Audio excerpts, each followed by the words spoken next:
Hello नमस्कार, welcome to inculcate learning. So PYQs जो है वो बहुत इंपॉर्टेंट रोल प्ले करते हैं किसी भी एग्जाम की प्रिपरेशन में। एजुकेशन से रिलेटेड जो JRF नेट होता है यानी पेपर 2 जहाँ एजुकेशन है, उसके जो PYQs हैं वो हम ट्राई करेंगे सोल्व करने की, और कॉन्टिन्यूटी में सोल्व करेंगे 10 क्वेश्चंस पर डे। बट ये जो नई सीरीज है इसकी सक्सेस आप लोगों पे भी डिपेंड करती है कि जितने लोग देख पाएंगे, या अगर कम लोग भी जुड़ पाए बट अगर वो कंटिन्यूटी में जुड़ पाए तो I will continue this series. ठीक है, अगर 50 लोग भी देख रहे हैं या 20 लोगों का भी फायदा हो रहा है तो वो कंटिन्यूटी में देखें, और अगर आप कंटिन्यूटी में देख रहे हैं तो आपको कमेंट करके बताना पड़ेगा। सो ये सीरीज कंटिन्यू रहेगी नहीं रहेगी मुझसे ज्यादा आप लोगों पे डिपेंड करता है, क्योंकि I will also push my self जब आप लोग जो हैं देख रहे होंगे, राइट। सो ये 10 क्वेश्चंस पर डे करेंगे। आज के 10 क्वेश्चन में से आपके कितने ठीक मिले आप कमेंट करके बताइएगा। दिस इज प्रेजेंटेड बाय मी रवीना। जब तक एग्जाम होता है कोशिश करेंगे एटलीस्ट तब तक तो इसको कंटिन्यू रख पाए, क्योंकि बूंद बूंद से ही सागर भरता है। अगर 10-10 क्वेश्चन भी डेली हुए तो काफी सारे कॉन्सेप्ट्स जो हैं हमारे अलग अलग कवर हो जाएंगे, और बाकी जो टॉपिक्स हमें करने हैं एग्जाम पर्पज से, या जो टॉपिक स्टैटिक पोर्शन है, जो वीडियोस मैंने अलग से बना रखी हैं वो एक बार देख लीजिएगा। उससे जो है नेट तो एटलीस्ट आपका आराम से निकल जाएगा। सो आपको कहीं पैसे दे के फीस देने की जरूरत नहीं पड़ेगी, फ्री में भी आप पढ़ सकते हैं। ऑल्दो फ्री की चीजें जो हैं वो काफी लोगों को पसंद नहीं आती, क्योंकि फ्री में जब आपको अच्छा कंटेंट मिल रहा होता है तो गड़बड़ा जाती हैं चीजें कि अच्छा ऐसे कैसे मिल रहा है, पैसे भी नहीं लग रहे तो वो कदर जो है वो फ्री की चीजों की कम होती है। बट आप लोग थोड़ी कदर कीजिएगा, मैंने काफी कंटेंट डाल रखा है, जस्ट वॉच दैट, आपके एग्जाम के लिए हेल्पफुल रहेगा। और बाकी तो खुश रहिए, स्माइल करते रहिए और हैप्पी रहिए ठीक है, चलिए शुरू करते हैं। तो जो जून 2020, क्योंकि हमें जब भी प्रीवियस ईयर क्वेश्चंस करते हैं तो हमें ये ध्यान रखना चाहिए कि PYQs करते टाइम लास्ट से शुरू करें, यानी रीसेंट लास्ट जो एग्जाम हुआ है तो रीसेंट लास्ट 12/11/2020 के जो क्वेश्चंस हैं वहां से हम एक बार शुरू कर लेते हैं। इसके बाद जो एक एग्जाम और हुआ था उसके भी इंक्लूड कर लेंगे। तो सबसे पहला क्वेश्चन है, in the developmental stage of reading when the child becomes aware of the ways in which letters are combined leading to distinct sound। so basically बच्चा जो है वो अवेयर है इसमें काफी हद तक कि कैसे जो है वो अलग अलग लेटर्स को कंबाइन करेंगे तो क्या साउंड मिलेगी, यानी फुल अवेयरनेस है यहाँ पे। तो डेवलपमेंटल स्टेज ऑफ रीडिंग में इस स्टेज को क्या कहेंगे वो पूछा गया है।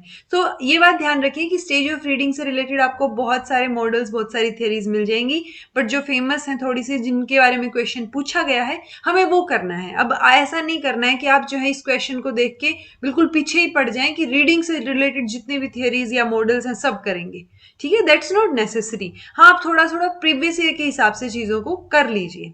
अब जैसे ये है इस क्वेश्चन में symbolic stage, orthographic stage, blending stage और पिक्टोरियल स्टेज। सो देखिए पिक्टोरियल स्टेज में तो क्या है, पिक्चर्स देख के होंगी चीजें, अगर ये स्टेज एग्जिस्ट भी करती है तो हम ये मान के चल रहे हैं हमें इस क्वेश्चन के बारे में कुछ नहीं आता, ठीक है। फिर है ब्लेंडिंग स्टेज, तो एक तरीके से ब्लेंड करके हो रही हैं चीजें, आप ये थोड़ा गैस लगा सकते हैं कि कुछ ना कुछ मिक्सअप हो रहा है, बट कंप्लीट अवेयरनेस है और अच्छे से सब चीजें पता है, ये तो ब्लेंडिंग में नहीं होगा। सिंबॉलिक स्टेज में भी सेम रहेगा कि सिंबल के थ्रू आपको पता चल रहा है, यानी बच्चा जो है वो पढ़ने की स्टेज में इतना है कि मान लो मैकडोनल्ड का M लिखा है या डोमिनोज का जो अलग से सिंबल बना होता है, सो वो चीजें उसको समझ आ रही हैं। उसको कंप्लीट नहीं पता, पढ़ना अच्छे से नहीं आ रहा, लेकिन वो सिंबल्स देख के समझ पा रहा है, राइट। तो वो सिंबॉलिक स्टेज रहेगी। सो ऑप्शन हमारे पास एक ही घूम फिर के आता है कि बाकी तो नहीं हो सकते, ये शायद हो सकता होगा, ठीक है। ऑर्थोग्राफिक स्टेज, अब ये ऑर्थोग्राफिक स्टेज जब हमें पता चल गया तो 3 चीजें आपको ध्यान रखनी है कि ये ऊटा फ्रिथ का रीडिंग मॉडल है, जिसमें सिंबॉलिक स्टेज, अल्फाबेटिक स्टेज और ऑर्थोग्राफिक स्टेज होती हैं। ये कॉन्टिन्यूटी में है ये स्टेजेस 1 2 3, यानी सिंबॉलिक स्टेज में पहले बच्चे को कितना पढ़ना आएगा कि वो सिंबल्स देख के, जैसे मैंने मैकडोनल्ड्स का एग्जाम्पल दिया, डोमिनोज का दिया एग्जाम्पल, तो वो सारी चीजें क्या है वो देख के पता लगा लेगा। मान लो किसी अमीर घर का बच्चा है तो उसको जो ब्रांड्स मिल रहे हैं पहनने को, ठीक है, वो नाइकी हो या कोई भी एडिडास हो, तो वो जो ब्रांड के सिंबल्स है ना उनको देख के उसको समझ आ जाएगा कि हाँ कुछ अच्छा है या कुछ अलग है, ठीक है, कंप्लीट नहीं पढ़ना आता सिंबॉलिक में। अल्फाबेटिक स्टेज में क्या होगा कि वो अलग अलग अल्फाबेट्स को मिला के कुछ ना कुछ बनाने की ट्राई करेगा। लेकिन ऑर्थोग्राफिक स्टेज क्या है, वो कंप्लीट अवेयरनेस की स्टेज है और हमें सिंबॉलिक स्टेज से ऑर्थोग्राफिक स्टेज तक पहुंचना है या बच्चे को पहुंचाना है रीडिंग मॉडल के अकॉर्डिंग। सो ये 3 स्टेजेस का नाम याद रखिए, कॉन्टिन्यूटी याद रखिए और उटा फ्रिथ का नाम याद रखिए। ठीक है जी। नेक्स्ट क्वेश्चन है, which of the following mentioned inclusive education as. Inclusive education की ये डेफिनेशन किसने दी है? अब इन्होंने इन्वर्टेड कॉमा में कर दिया तो वो कंप्लीटली किसी न किसी की डेफिनेशन एज इट इज उठा के इन्होंने दी है। अब जितनी डेफिनेशंस हमारे सामने आएंगी वो हम पढ़ सकते हैं, लेकिन ऐसा थोड़ी ना कि जिसने जो जो डेफिनेशन दी सब रटने लग जाएं, राइट। सो वो एक गेस वर्क और एक जो कैलकुलेटिव गेस वर्क है ना, इंटेलिजेंट गेस वर्क, वो आपको समझ आना चाहिए। For example, to integrate the handicapped with general community at all levels as equal partners to prepare them for normal growth and to enable them to face life with courage and confidence. So basically उनको include करने की बात की गई है। ठीक है जी। सो अगर हम ऊपर से देखें scheme of integrated education for disabled children. अब ये इंटीग्रेटेड एजुकेशन की स्कीम आ गई, तो आपको पता होना चाहिए बेसिक चीज कि इंटीग्रेटेड एजुकेशन और इंक्लूसिव एजुकेशन में डिफरेंस क्या है। सो जो इंटीग्रेटेड एजुकेशन होती है वो एक तरीके से स्कूल सेम कर दिया हमने, ठीक है, एनवायरमेंट सेम कर दिया, लेकिन क्लासेस अलग अलग हैं अभी भी। ठीक है, सो ये क्लास जो है वो इंक्लूसिव एजुकेशन में CWD की अलग से होगी, children with special need, sorry. ठीक है, तो वो चिल्ड्रन विद स्पेशल नीड की क्लास अलग है, ये इंटीग्रेटेड एजुकेशन है। लेकिन इंक्लूसिव के कॉन्सेप्ट में क्या है कि आप हर किसी को इंक्लूड कर रहे हैं, सेम क्लास में बच्चे अलग अलग डाइवर्स जो है नीड्स के बच्चे बैठ के पढ़ रहे हैं। सो वो इंक्लूसिव एजुकेशन है। सो अगर इंटीग्रेटेड एजुकेशन से रिलेटेड स्कीम है जो कि एक तरीके से क्या है, ये IEDC है, जिसपे मैंने वीडियो भी बना रखी है छोटी सी, आप देख लीजिएगा अगर टाइम मिले तो। ठीक है, सो IEDC है ये, तो ये इंटीग्रेटेड एजुकेशन से रिलेटेड है और हमसे पूछा क्या गया है, इंक्लूसिव एजुकेशन। सो ये तो नहीं होगा। ठीक है जी।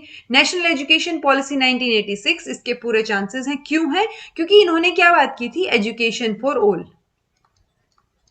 1986 की पॉलिसी के पीछे की क्या स्टोरी है वो भी मैंने आपको अच्छे से समझा रखी है, अगर आपने देखा होगा।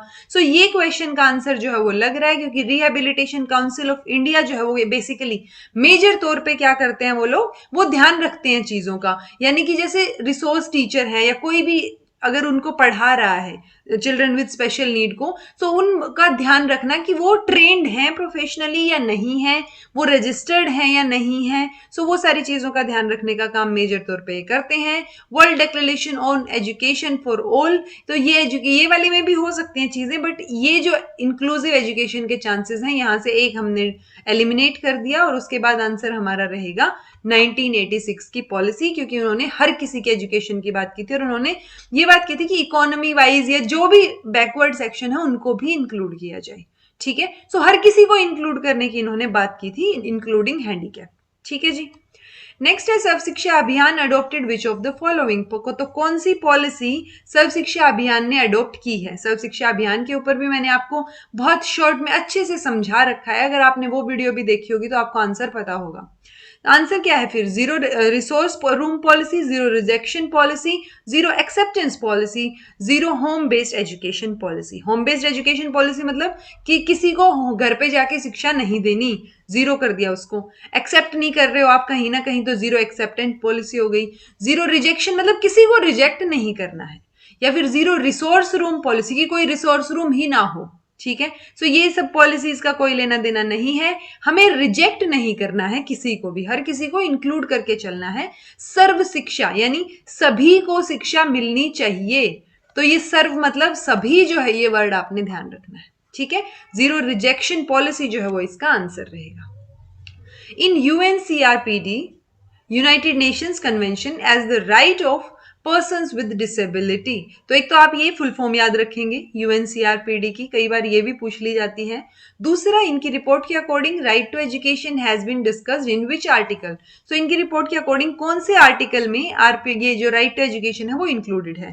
40, 20, 42, 24। सो ये बहुत इंपॉर्टेंट क्वेश्चन है, कई बार रिपीट हुआ है। आप 24 आर्टिकल को मतलब ऐसे बिल्कुल दिमाग में बिठा लीजिए कि UNCRPD के 24 आर्टिकल में राइट टू एजुकेशन मेंशन है डिसेबल्ड के लिए यानी राइट ऑफ पर्सन, जो right of person with disability हैं उनमें जो एजुकेशन का राइट है वो 24 आर्टिकल में प्रेजेंट है। ऐसे ही सिमिलरली जैसे 21A है कॉन्स्टिट्यूशन में, तो वो आप याद रखेंगे, ये इंडियन कॉन्स्टिट्यूशन की बात कर रही हूं मैं, सो ये भी आप अच्छे से याद रखेंगे।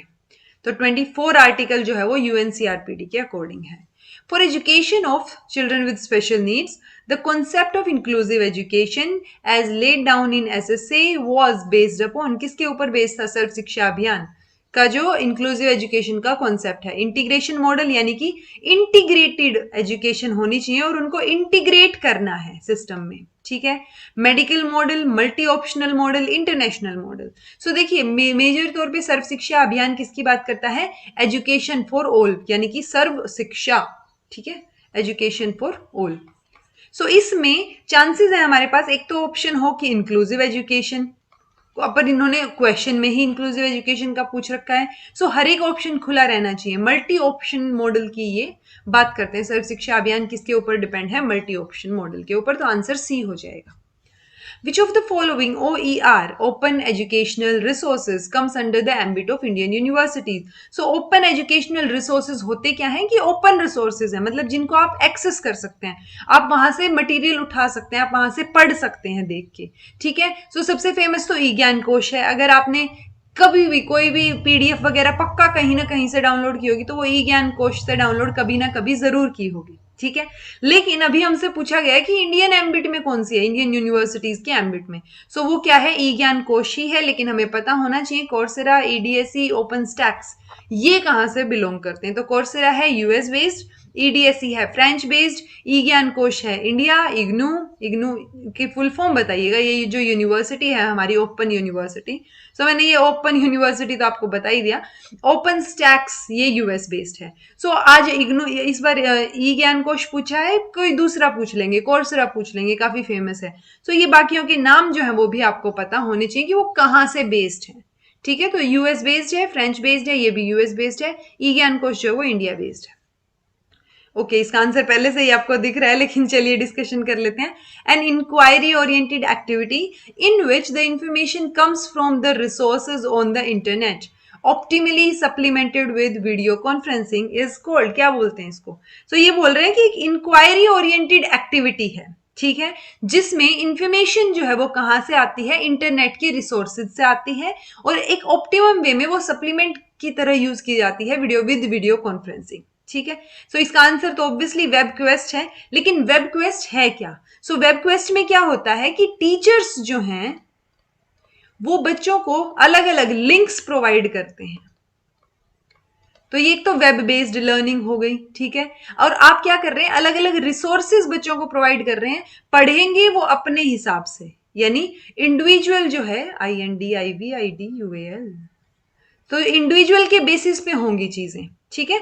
सो वो इंडिविजुअल अपनी पेस के अकॉर्डिंग पढ़ सकते हैं, क्योंकि टीचर ने तो सबको मटेरियल भेज दिया, सबको लिंक्स भेज दिए, या वीडियो अगर कोई है, कोई और साइट है, तो वो सारी चीजें टीचर ने एक टॉपिक से रिलेटेड भेज दिया आपको। वो क्या है? एक वेब क्वेस्ट तैयार करना। सो वेब क्वेस्ट का कॉन्सेप्ट जो है वो किसने दिया था? बर्नी डोज ने दिया था 1995 में, थोड़ा ध्यान रख लीजिएगा। इसमें मेजर तौर पे क्या होता है, चीजें दो तरीके से होता है ये 2 levels of web quest, short term web quest, long term web quest. Short term में क्या होता है? 1 से 3 क्लासेस में निपट जाती हैं चीजें, और लॉन्ग टर्म क्या होता है? 1 वीक से लेके 1 मंथ तक का होता है। सो वेब पे चीजें होती हैं, तभी इसका नाम वेब क्वेस्ट है। ये बेसिकली इंडिविजुअल की बेसिक लर्निंग पे डिपेंड करता है, बच्चे को इसमें सेल्फ लर्निंग का मौका जो है वो ज्यादा मिलता है। So when teaching learning material is introduced offline so that learner can access the content anytime before the class starts and can write down their questions, problems which can be asked during the classroom is called. So basically इसमें ये जो एक teaching का जो method है, इसमें क्या किया गया है कि टीचर ने पहले ही मटेरियल प्रोवाइड कर दिया और वो बोल रहे हैं कि इसको पढ़ के आना है, कोई क्वेश्चन है, क्वेरी है, सारी चीजें लिख के लानी है, तो हम डिस्कस करेंगे, ठीक है।